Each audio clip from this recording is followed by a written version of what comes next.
welcome to Majority Rules. This is season 1, episode 17, the last episode of fall semester. Everyone, woo, yay!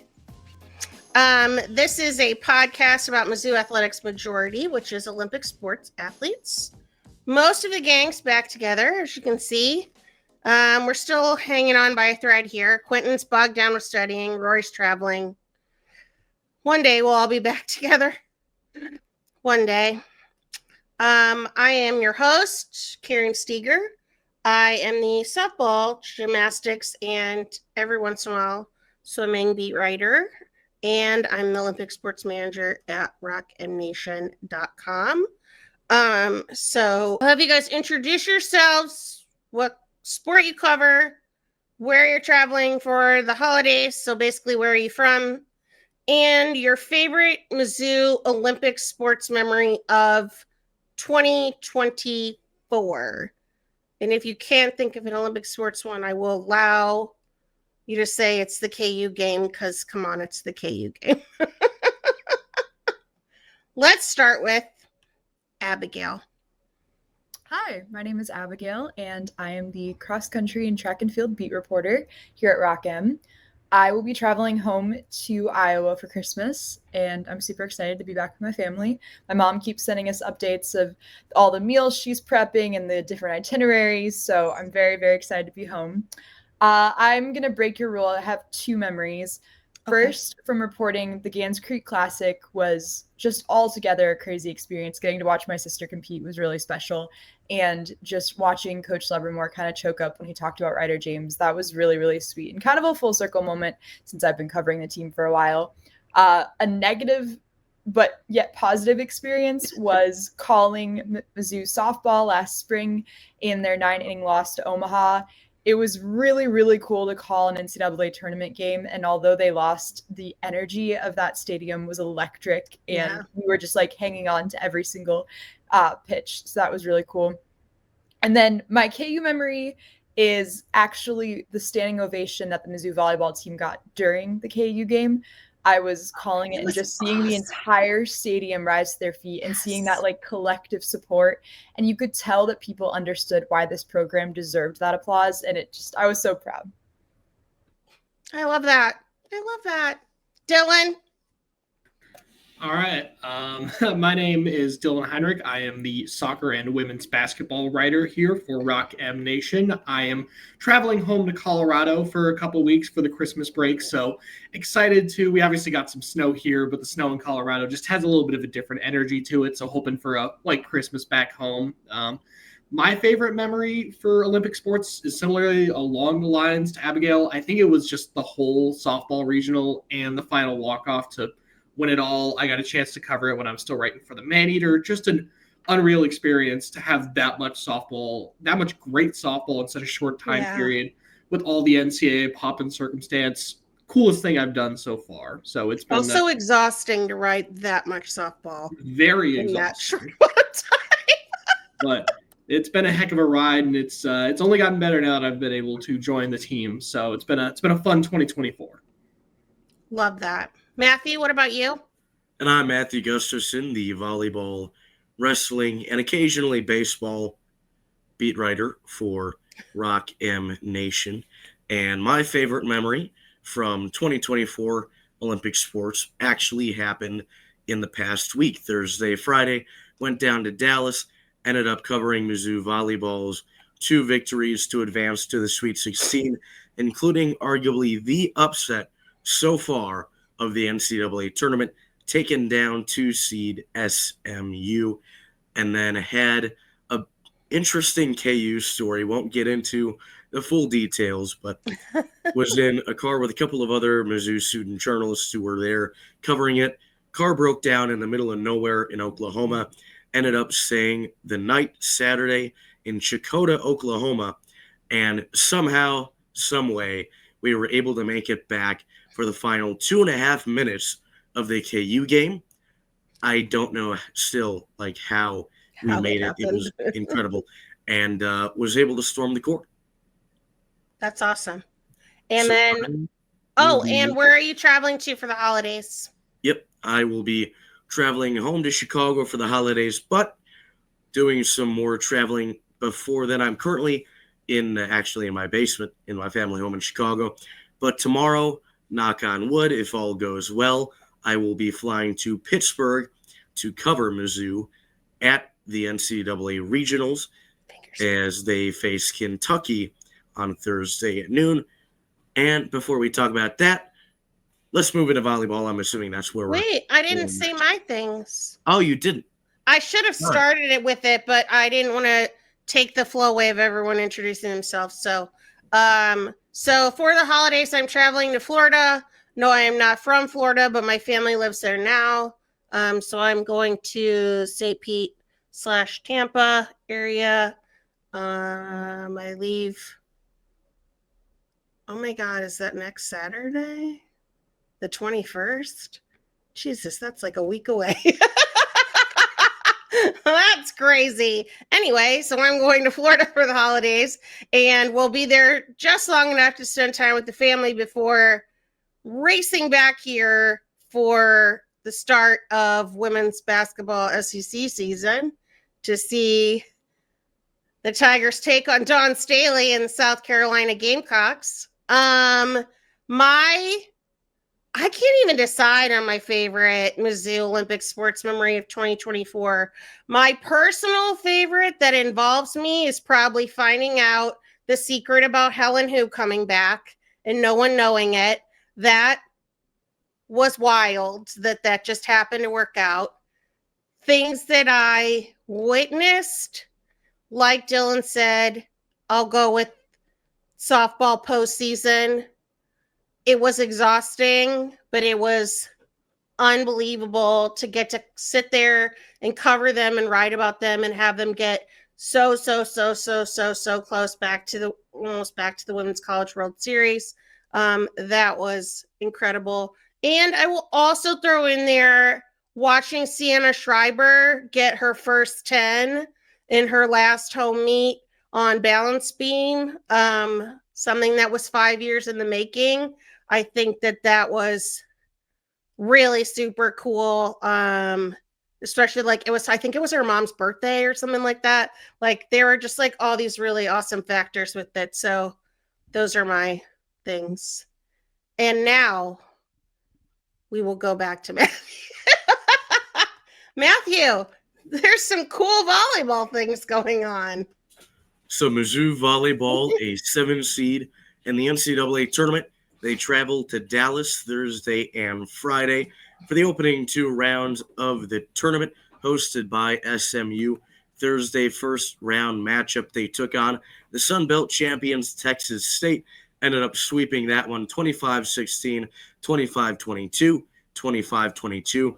Mizzou hitting .270 in that match, holding Texas State to a .080 hitting percentage, and they hit below 125 in each of those 3 sets. Some individual highlights for the Tigers. Michael Vernon, 20 kills on a .313 hitting percentage. She also had 3 block assists and 6 digs.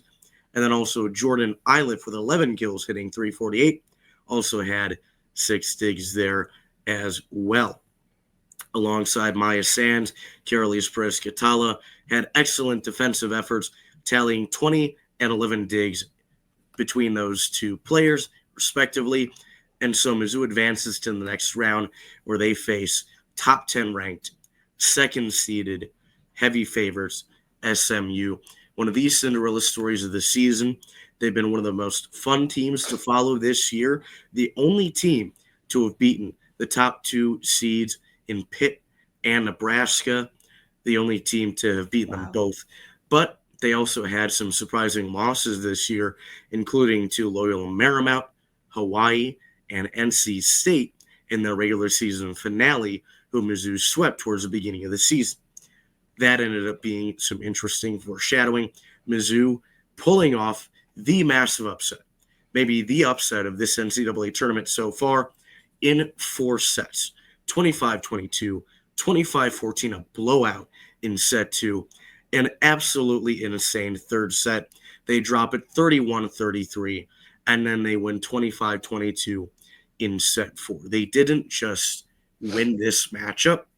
They did so fairly comfortably against a team that was heavily favored. This was very surprising, arguably the best volleyball this team has played all year. The stats won't show everything to you. Mizzou hitting 268 compared to 267 for SMU. Some of the keys in this matchup, the serving. Mizzou had 11 service aces, really incredible.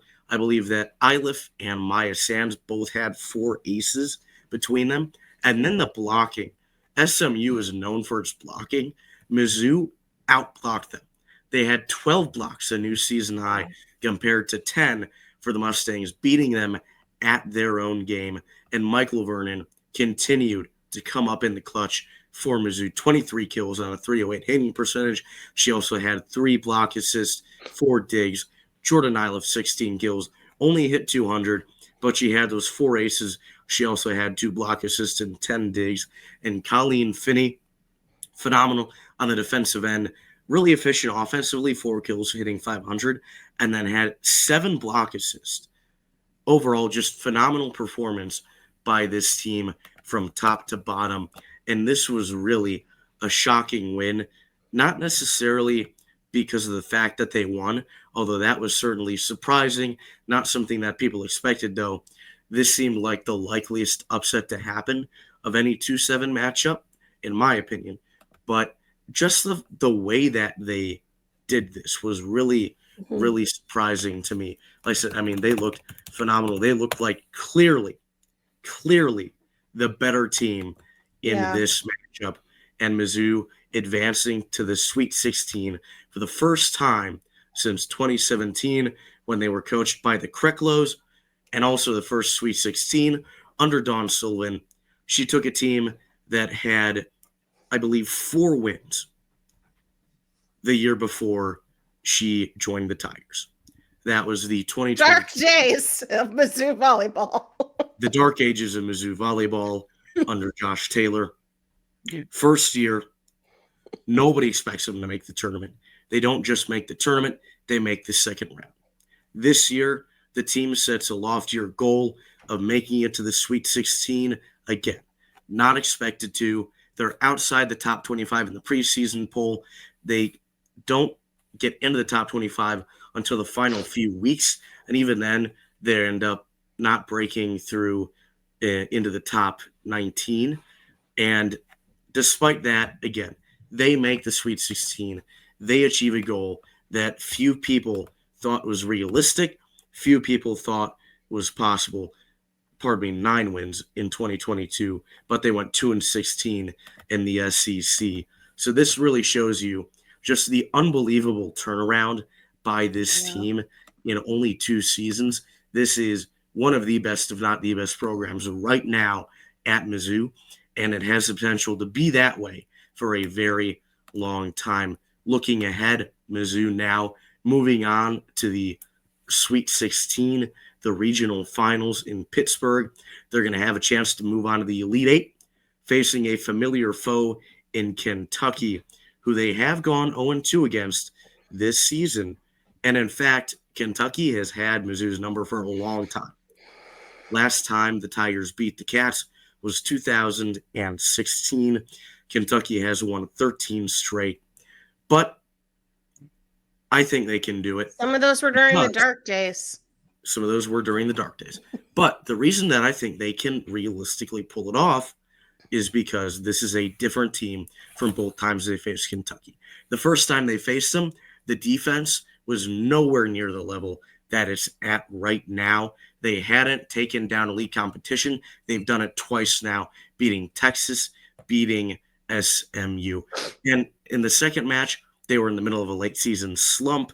They started to pull out of it. They won a third set, went up 16-10 in the fourth before kind of collapsing late. But this team also didn't have the blocking that they've shown recently, and I think that can make it key. The defense overall, and especially the blocking that we've seen from them recently in the past couple of weeks, will be an absolute game changer. And I think that this would not be an entirely shocking upset, Are the Cats rightfully favored? Yes. They have the recent history on their side. They have quite a few years of history on their side as well, and they won the SEC. But this by no means is a David versus Goliath matchup. Yeah. If the Tigers win on Thursday, that's when they would face the David versus Goliath matchup, almost guaranteed to face the number one team in the country, Pitt, at Pitt, for a chance to go to the Final Four, something which this team has never done. This program has made the Elite Eight once in its history, and so Dawn Sullivan trying to make history, tie that history with a win over Kentucky, and break the ceiling for this program if they find a way to make the Final Four. So I noticed something. I'm now blanking on her last name. Michaela, I think is her first name. One of the NCAA people that did like a re-ranking of the Sweet 16. Yeah, she Michaela had, I don't know how the other ones match up, but I think she had Mizzou re-ranked as 11. Correct. And Kentucky ranked as 9. I mean, that's pretty close together, I feel like. Yeah. And it's on a neutral court. So the advantage, you're not going to have home court advantage for either team. Yeah. And like I said, I think this team is playing far better right now than they did again at the point where they faced Kentucky both times in the regular season. And that second time in the regular season, they weren't 100%. They were slumping. They took them to 4. Yeah. They should have objectively taken them to 5 because they were up 16-10 in that fourth set, right? So if this team, at less than full strength, when they weren't playing their best, nearly took Kentucky to 5, I think this is going to be a very close game.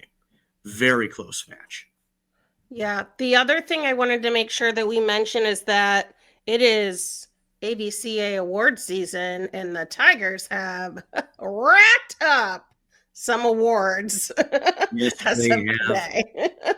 4 players for Mizzou, the same 4 that were awarded all SEC team honors, those being Jordan Iliff, Michael Vernon, Maya Sands, and Marina Cranover, were named to the AVCA All Central region. The AVCA kind of shifted the states where they have the different regions. Mizzou used to be in the Southeast region, now they're in the Central. Okay. And then in addition to that, Michael Vernon named the Central Region Player of the Year.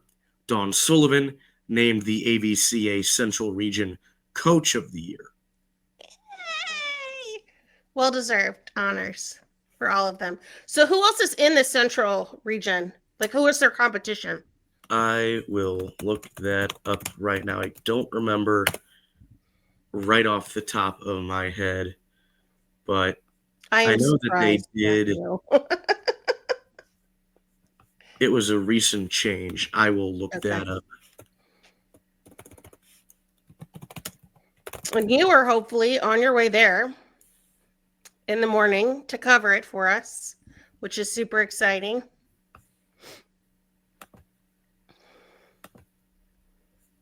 Okay. So the Central Region includes Missouri, Iowa, Kansas, Oklahoma, Arkansas, and Louisiana. Interesting. Okay. Yeah, they have some weird regions like the North. I would region. Consider Louisiana to be southeast. Yeah. The North region includes Wisconsin, Michigan, and then like New England and most of the Mid-Atlantic. The Northwest region includes the Pacific Northwest, Idaho, Montana, the Dakotas, and Minnesota. Yeah, I don't know exactly what the reasoning was behind the new regions. Honestly, don't make a ton of sense to me, but it sets up Mizzou better to keep winning these awards year in, year out.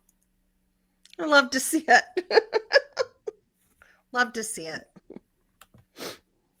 Well, that's awesome. Well, we're looking forward to updates from you on your trip, and hopefully you'll get to stick around Pittsburgh for a little bit, see the sights. I've been there before. My best friend lived there for a number of years. It's a cool town. Yeah, so Very clean. It's a very clean downtown area. I remember. I'm keeping my fingers crossed for a pregame meal of pierogies for one of the matches. We'll see what happens. But down at SMU, it was barbecue, brisket, and fried chicken, along with pimento mac and cheese and banana pudding.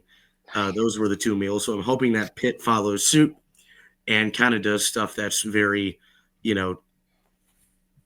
what their region is known for. Mm-hmm. So who knows? Maybe I'll get that. Probably not. We need a Permanente Brothers sub, which are the subs with the fries on top of the sub.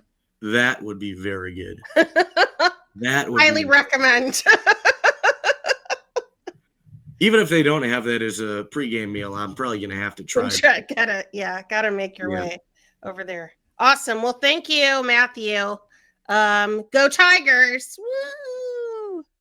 And now we will move on to Abigail. Indoor track season has started. Mm-hmm. Tell us. It was really just like a sneak peek of a program that has likely over 50 members. Only 3 athletes competed. So really the season doesn't kick off until January. I was like questioning myself of, did I forget that this was happening? No, it was really just kind of for their top distance runners. So don't worry if you missed the meet like I did. You're kind of okay. I'll bring you all the updates that you need to know. So they competed at Boston. It was the Danville opener. Rahel Bermel, familiar name to all y'all, Blake Morris, and then Nicole Lowe also competed. Rahel competed in the 5K. Interestingly enough, this was her first 5K indoor or outdoor since 2023. As according to the TRFFSS page, it has done me wrong before, but I believe I'm correct in that she mostly competes in the 3,000 and mile and the distance medley. So I presume she will continue to compete in those mid-distance events. I will be interested to see if Coach Levermore transitions her into the 5 and 10K. It's an event that has not been ultra competitive for the Missouri women recently. I think she could definitely compete. So I'll be curious to see where she lines up. That being said, she had a great day, raced 16:9:31, which places her 4th all-time on the Missouri women's list. Not her fastest. Her only other 5K is an outdoor time, so is a little bit faster, 16:04:11. But overall, if she continues to compete the 5K, I'm really excited to see what she can do. And she's going to have to get into the 15 minutes to break into the top 3, but I think she's fully capable of that. Blake Morris also competed in the 5K. He raced 14:51:98. Of significance, he competed at SECs in the same event last season at 14:45. So he's only 6 seconds off in his very, very first outing. That's pretty impressive, especially coming off a long Thanksgiving cross-country season.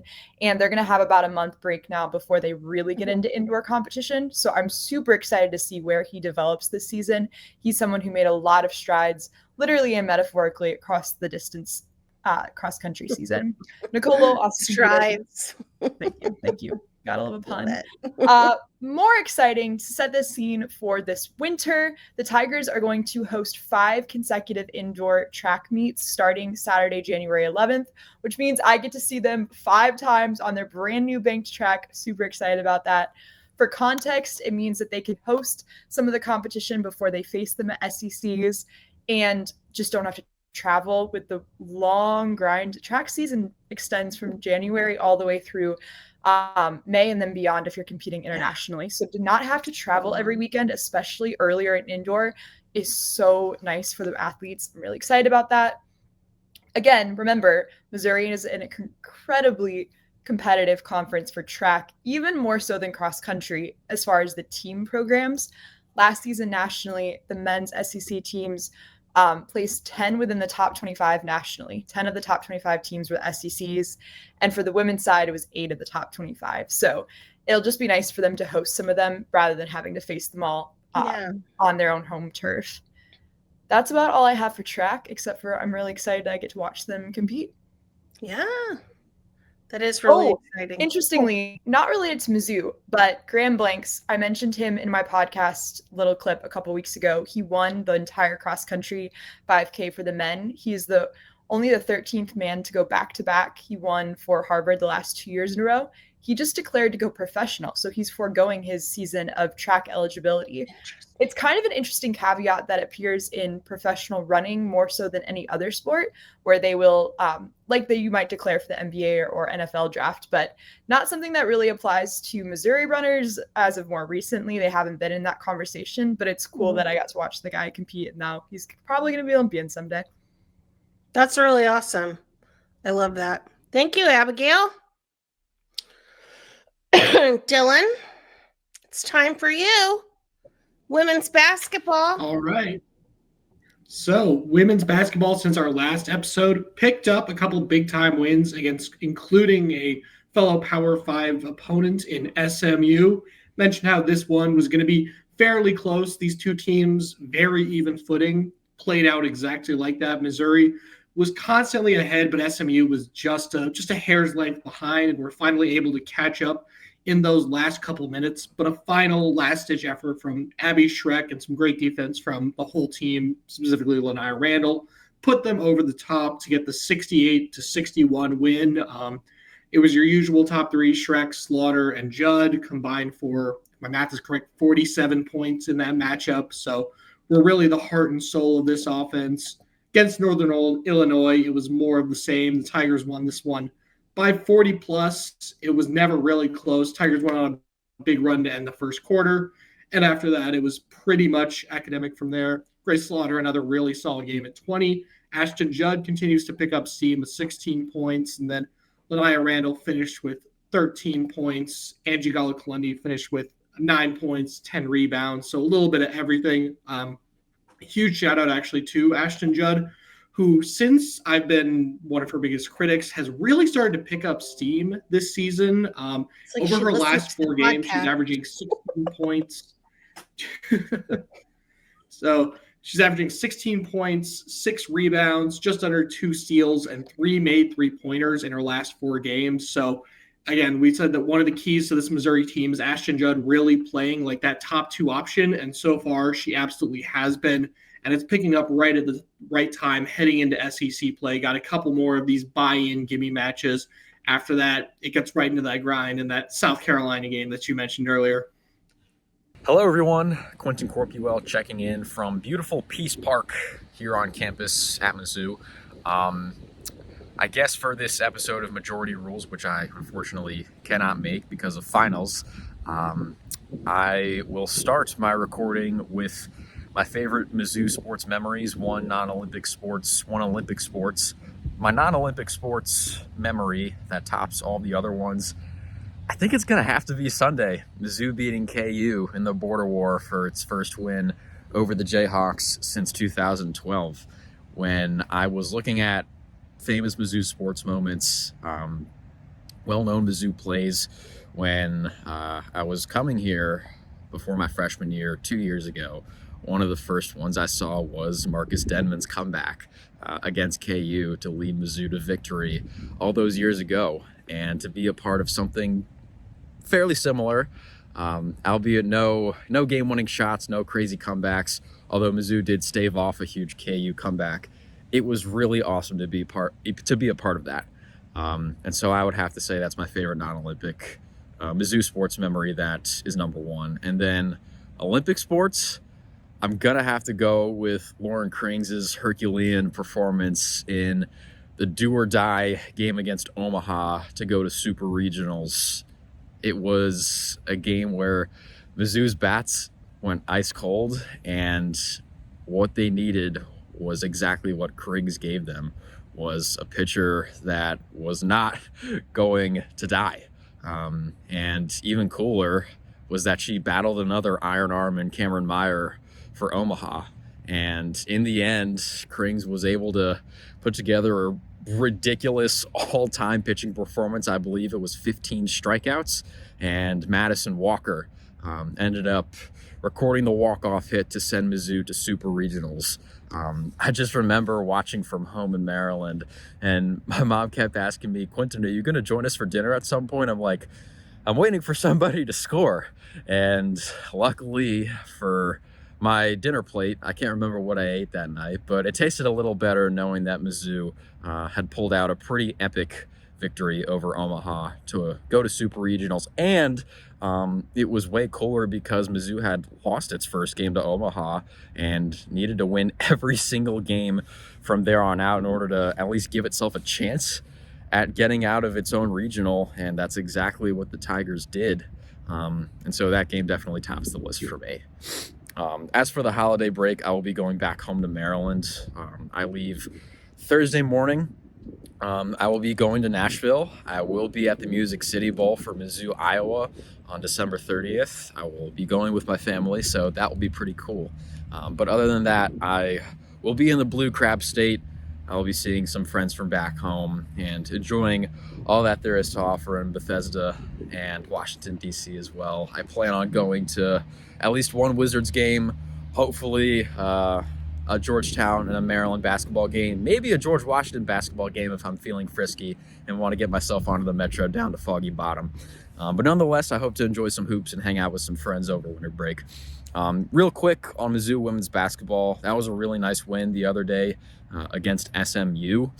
I really liked what I saw, obviously, out of Abby Schreck. She has now turned herself into one of the best shooters in not just the SEC, but the entire country. And I loved what I saw out of Ashton Judd, too. Consistency, I think, is something that a lot of people watching Mizzou women's basketball, including myself, have wanted to see out of her for a very long time, and she offered a lot of it on Thursday. And so I was really pleased with how complete of a performance the Tigers were able to put together on Thursday. And the hope is going to be for that to carry over into not just their next game against Lipscomb, but conference play, which starts very, very soon. I'm really upset that I'm going to miss the South Carolina Gamecocks coming to town, as well as I think at least one other ranked team that's playing Mizzou over winter break. But nonetheless, whatever loose screws, whatever kinks that Mizzou needs to work out, now is the time to do it, because there's not going to be a whole lot of time to do so once teams like South Carolina come to town. But heading into this next game, I would love to see Abby Schreck continuing to light it up from downtown. I've been really pleased with what I've seen out of her. Obviously, she had a rough stretch not too long ago. I believe she had a stretch where she missed 14 of 15 three-pointers, but these past couple of games, she's gotten right back on track. And so that's been a huge help. That's been a huge help to Mizzou, who at times this season, and especially the last couple when I've been in college, they've had some games where poor three-point shooting has sunk them, and it wasn't for necessarily a lack of having good three-point shooters. It was just because they had really, really, really tough nights. And that seems to be rare with Abby Schreck, albeit she's had a rough stretch already. So I'm looking forward to seeing what they have to show against Lipscomb. And that is all for me here in Peace Park. My hands are extremely cold, and so I'm going to stop the recording now. But I hope you enjoyed or will enjoy this episode of Majority Rules. Hey guys, it's Rory. Welcome back to another swim segment. We've got a little bit of a different background this time. I'm staying with a friend for the night before going home for Christmas break.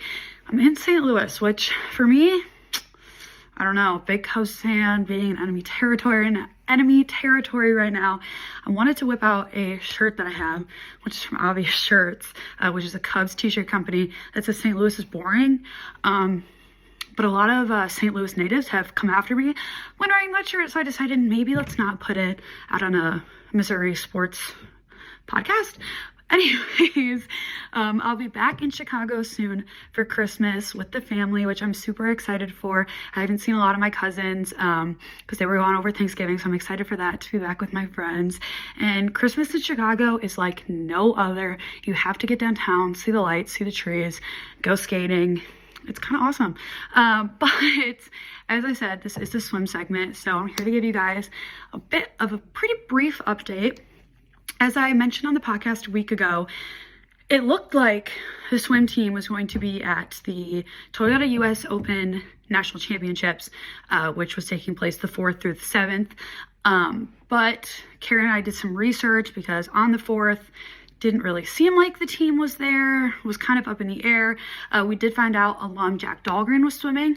But with the Toyota US Open, it's kind of it's interesting. You can kind of send your team. You also have to hit qualifying time. So we're not really sure whether the team decided not to send any swimmers or if they just didn't hit any of the qualifying times. Could also be a plausible reason, but they didn't say anything about it. It was just off their schedule halfway through the tournament. So we're trying to get answers on that to give you guys kind of a better update, but that's where we're sitting with that. It does look like diving still might be at the championships on the schedule at the moment. That could change. Look on the Twitter, I'll try and put out any updates I have, but it is kind of hard when they're on the other side of the country and their social media is not pushing anything. So looking through time trial sheets it's a process, to say the least. But let's focus on the bright side. Jack Dahlgren, a 22 alum who had a couple, just a couple records at Mizzou when he swam here. He is doing a great job. He finished 11th in the prelims with a 1997 time in the 50 free, which is good enough to qualify him for the finals, where he swam a 20.03. He did take 13th, but still, to have that barely above 20 and even a sub 20 in prelims, huge deal for him. The talent that's in the pool for these types of meets is Olympic athletes. It's Olympic athlete hopefuls. Huge talents. There were some SEC schools, also some Big Ten schools. You saw a couple Purdue swimmers, a couple Penn State swimmers, Vanderbilt, Texas A&M, a couple schools like that you saw through that time trial sheet. But, you got to give credit where credit is due to alum Jack Dahlgren, who also still frequently thanks Mizzou for shaping him into the swimmer he is today. So wishing him all the best moving forward. But that's really kind of all the update I have for you guys. I do know, though, while I'm not filming with them, they were doing a favorite Olympic sports moment.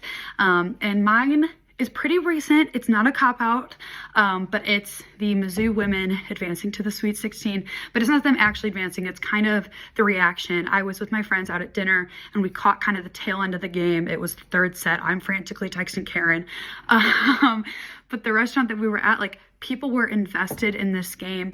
They were reacting. People were having conversations about it going into that fourth set. Everybody's glued to the TV. You had a ton of cheers from students, parents, just people you don't even know if they're very involved in Mizzou. But it always warms my heart.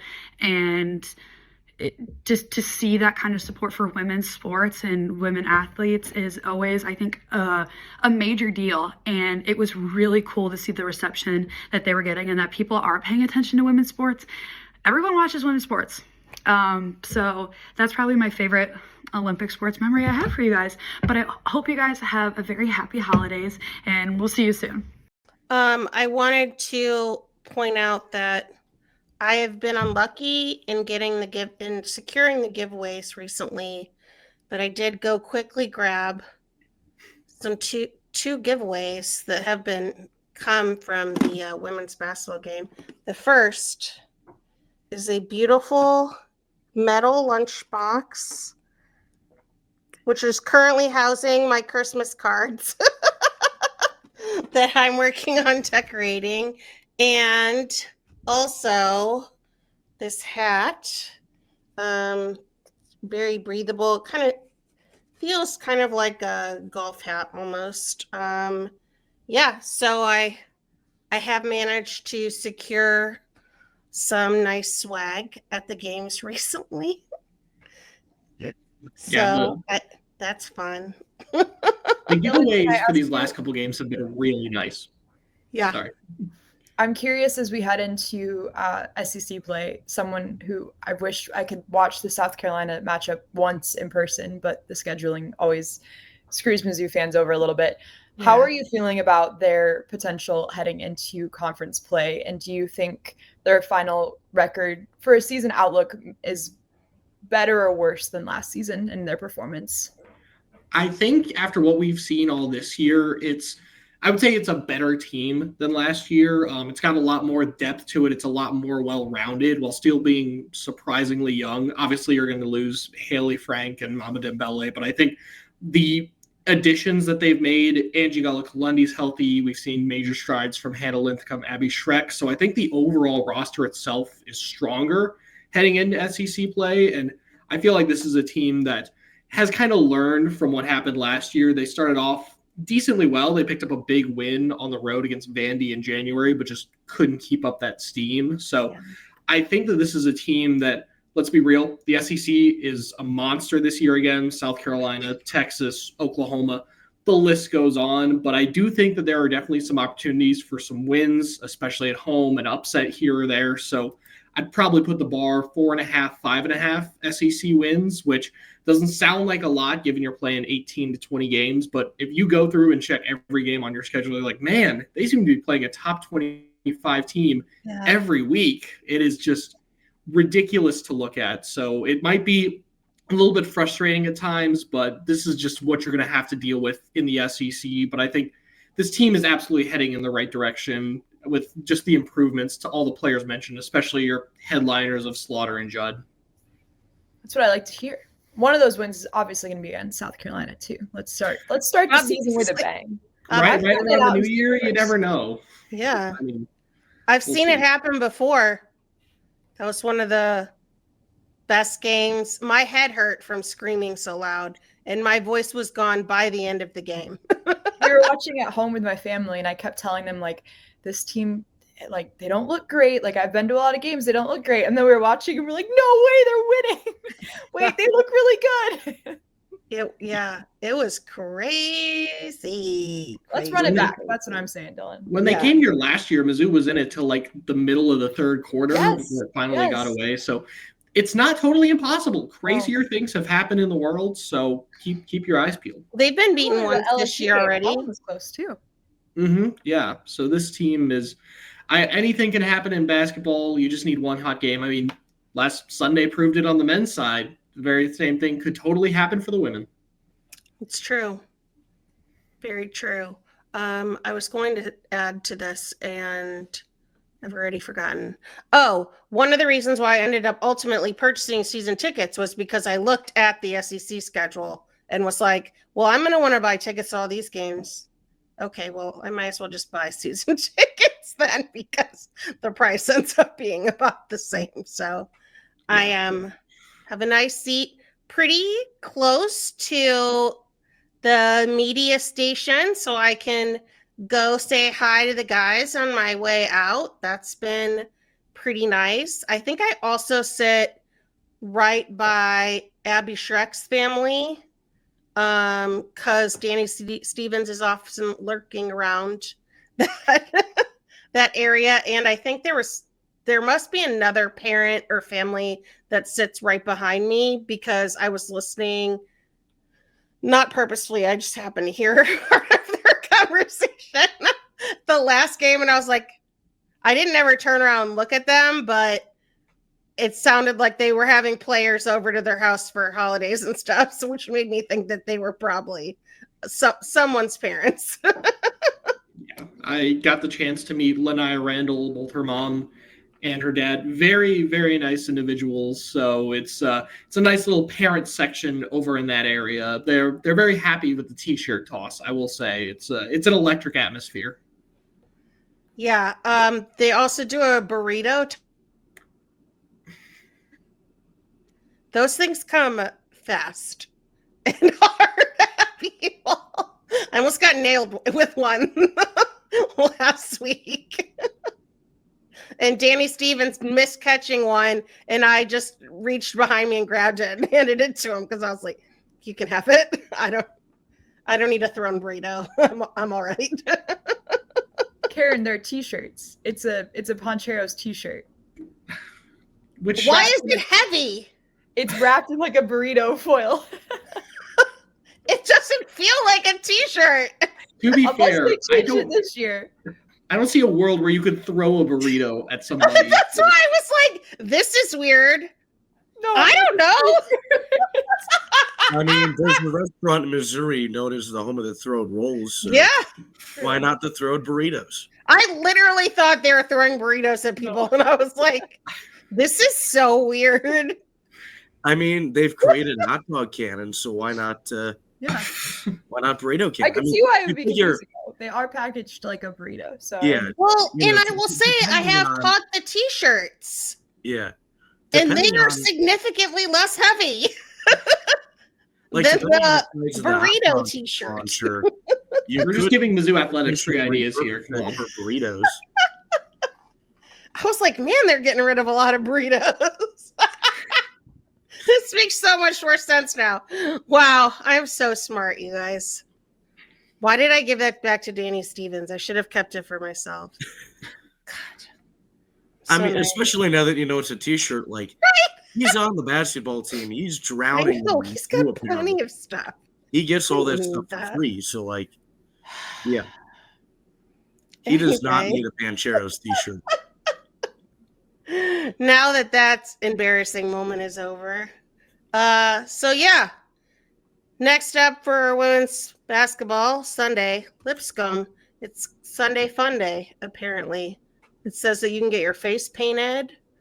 And it says they have Andy's ice cream, but it does not say that it's free. So they're guess just it's not free advertising then. it, but then they're going to be like, but you're going to have to pay for it. It's there. It's there. It's there. Whether or not it's included in Fun Day, we'll find out. All right. Well, thank you, Dylan. And then now I will keep track of the time here, and we will insert Quentin's update here. And then also we will put in an update from Rory for swim and dive. No current Tigers participated at the U.S. Open, despite the fact that it was on their schedule, but one former Tiger did. So she will have an update about Mr. Jack Dahlgren. And then we will go to wrestling. Back to Matthew. I know that they competed in something. Cougar Clash? Is that Yep, the name of it? Cougar Clash that was on Saturday. It wasn't everybody, but some people. Yeah. Most of the starters did not compete. I think that the team is really just kind of focusing on getting healthy for the collegiate duels in Nashville later in the month. One of the notable things, though, out of the Cougar Clash, they faced Minnesota, SIUE, Northern Illinois, Northern Colorado, Little Rock, Bellarmine, among others. I may have caught them all. But Noah Certain making his debut for this season. He ends up going 3-2, gets a first win of the season in style, pinning Marcus Williams of Little Rock in 54 seconds. Then he gets a tech fall over Bellarmine's Jack Parker. He ends up losing an 8-2 decision to top 10 Cooper Flynn of Minnesota. Gets a tech fall over Mac Mauger, who has been starting in his that's Gage Walker. Sorry, kind of similar names. Mac Mauger, one of the freshmen for Mizzou at 125. Tech fall 15-0, and then he loses by fall to top 25 Blake West to end up in fourth at the Cougar Clash. So dominates the competition. He's expected to dominate. Kind of struggles against those top 25 wrestlers, but I mean, that's to be expected. You're coming off of an injury, maybe not quite back to 100% yet. For sure. So it's a solid start for Noah Certain, and definitely going to be big to get him back to full health because he is one of the best, most experienced wrestlers on this team this season. Cade Moore also wrestling. He ends up in third place. Starts out major decision, loses again to Dom Serrano in Northern Colorado 12-6, but he bounces back with two more wins to close out, gets third place. Josh Edmond also starting, ends up getting second, gets a tech fall over Armando Garcia, gets an 11-5 decision over Jacob Brya of Northern Illinois. Both very good signs. Edmond has kind of struggled with offense at times this year, but then in the finals, he loses a decision to Vance Vombar of Minnesota 4-3. That name may be familiar to some listening. That was the matchup Edmond lost very controversially, I may add, in the blood round at the NCAA championships in Kansas City. That was the match which ended up denying him the spot on the podium as an All-American. So he ends up losing that revenge match to Vombar. And then you have the other starter for Mizzou who ended up competing, Jay Conway, ends up in second place, starts out 3 wins, a tech fall, a major decision, and a decision one of the big ones. He gets a 4-1 decision over Vinny Zerbin. Conway, he's really struggled at times this year. I would say that he has been arguably the weak link or one of the weaker links in this lineup. But to his credit, he's gotten some solid wins this season now under his belt. That win over Zerbin is a really big one. Zerbin is 17th right now in the Intermat rankings. He's 7-1. That was his only loss so far this season. And then he ends up losing a 13-4 major decision to Tommy Askey of Minnesota, who is also a very highly rated wrestler. He's ranked 6th in the country right now. So overall, kind of similar for Mizzou, and they have kind of a holding pattern. Some guys still working their way back from injury, not to full health yet. Guys who have looked decent, not necessarily to the level that was expected of them before the year. Mm-hmm. But overall, I would say that the Cougar Clash for the starters was generally a positive, a sign of some progress being made, and for a team that desperately needs progress. I will note one other thing. Jarrett Stoner ended up getting first place at 285. Obviously, not a bunch of starters at heavyweight in the Cougar Clash, but nevertheless, a positive indicator of some decent depth at heavyweight for the Tigers. And then one thing I do want to note, I will go into the schedule. So coming up, they have a bit of a break before they go to Nashville for the collegiate duels. That is going to be December 22nd. It's going to be all one day, back to back to back. They're going to be facing Binghamton, Little Rock, and the defending national champions, the Evil Empire of Collegiate Wrestling, Penn State, at 6 p.m. And then some recruiting news to close out the wrestling segment. 3 commitments this morning for Mizzou Wrestling. Really? Big one. A big one. First 2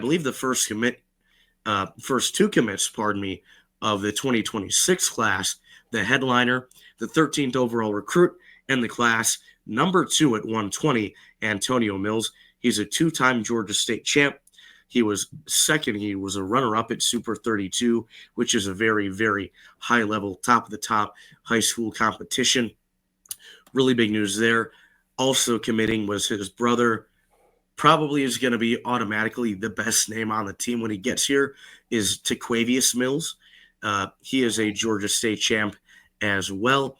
And then a guy who maybe not his normal name is going to give Taquavius a run for his money, but his nickname definitely gives him a run for his money. This is a 2025 commit, is Gerald Boogie Harris. He is a 3-time Oklahoma State champ. I love it. I also like that first person that you named is one of the lighter weights, because that does seem like where they are struggling a lot. And I think some of that is due to lighter weight classes, but it's injuries too, right? But I think that what the coaching staff has done a phenomenal job of creating depth at 125 and 133.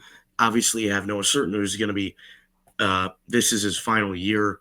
Cade Moore's around for a couple of years, but you look at Gage Walker, who's looked very promising in place of Noah Certain so far. Top 100 recruit, I believe. Mac Mauger is a top recruit, top 150 guy as well. I believe Jake Craps was a top 150 guy as well. I think he was categorized at 133. You have a top recruit in Seth Mendoza at 125 coming in next year. And you have another top recruit in Antonio Mills now for Mizzou in the class of 126. They are going to be just fine at 125 and 133 long term. It's really impressive the amount of depth that they have built up at those lower weight classes. And so that is a very promising thing for this team long term. It's almost like Brian Smith knows what he's doing.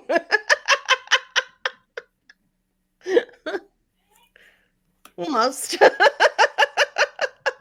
Thank you, Matthew. So the only out of season sport, which is not out of season for much longer, I have a small little update for Mizzou gymnastics enthusiasts. I know there's a lot of you out there. So I mentioned it last time, but next week, the 18th, which is a Wednesday at 11:30 in the morning, they are doing their black and gold inter-squad meet. That will be the final inter-squad meet before the first meet of the season, which is January 3rd, Beauty and the Beast with Mizzou Wrestling. So if you are wanting to see the Tigers and happen to be in town, I suggest heading over to the Hearn Center. It is a free event.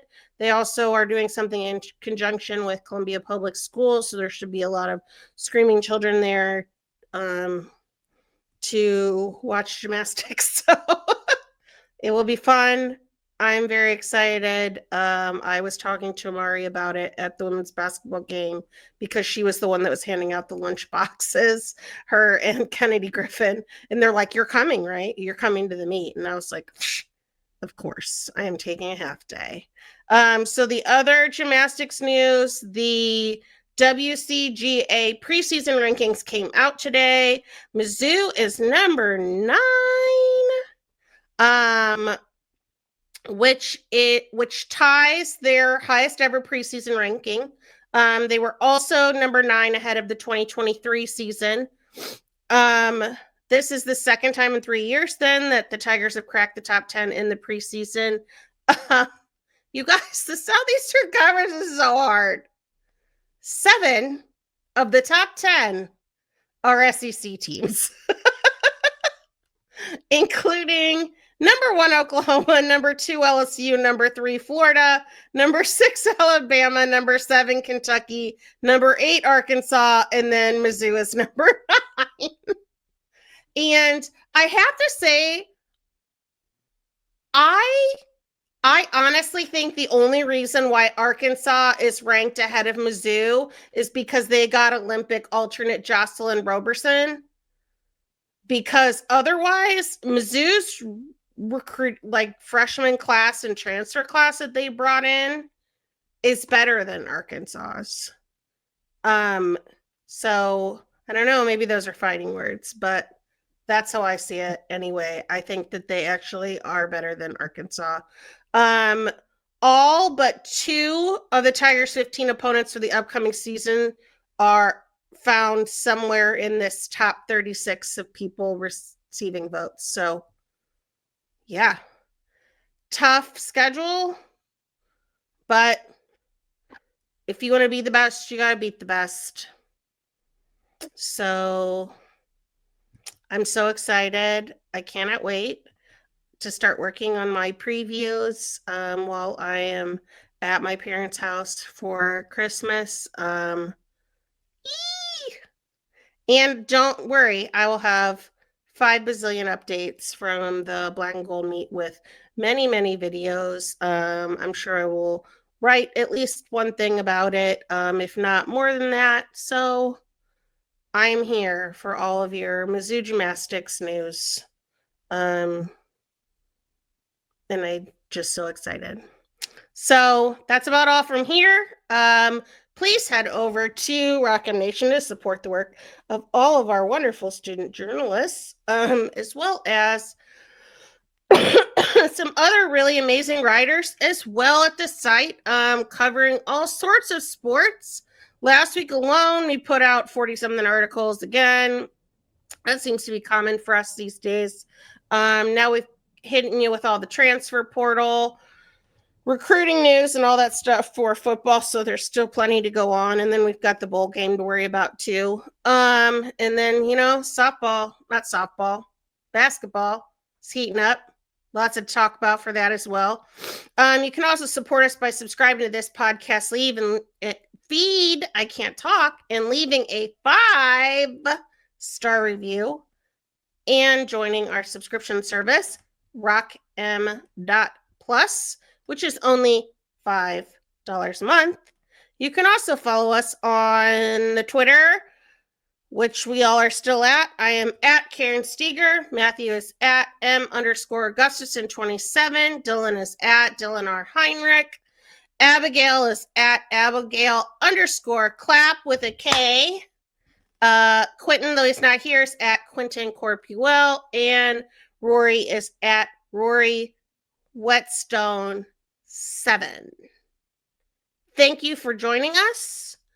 I hope that I will be able to wrangle some of these kids into a show next week, perhaps, to talk some volleyball and women's basketball, and then so I can talk about gymnastics. But I understand people, want to spend time with their families. Maybe they want a break from their family and would like to record a podcast episode. So we'll see. But thank you, everybody. Happy holidays. MIZ, go Mizzou Volleyball. All right. That's all. Goodbye. Thank you, everyone, for tuning in to Rock M Radio, a proud partner of Fans First Sports Network. Rock M Radio is the official podcast network of Rock M Plus, a new and exciting subscription service provided by me and the other voices of Rock M Radio. Please take a few moments to head over to rockm.plus and sign up for an account today. The cost is only $5 a month, and the benefits include access to our live podcast, a subscriber-only message board, weekly newsletters, and more. If you enjoyed this episode of Rock M Radio and would like to see more just like it beamed directly into your personal device, make sure to click the subscribe button below and tell your friends. Our podcast feed is available through the Apple Podcast app for iPhone, Google Podcast app for Android, whatever app you listen to your podcast. You can also find Rock M Radio on Spotify. If you're looking for a podcast about your favorite team that is not the Missouri Tigers, Fan First Sports Network is your answer. A full podcast network loaded with the team-specific podcasts covering Major League Baseball, the NFL, NHL, NBA, MLS, and more. And we'll be back with more episodes of Rock M Radio coming to you soon.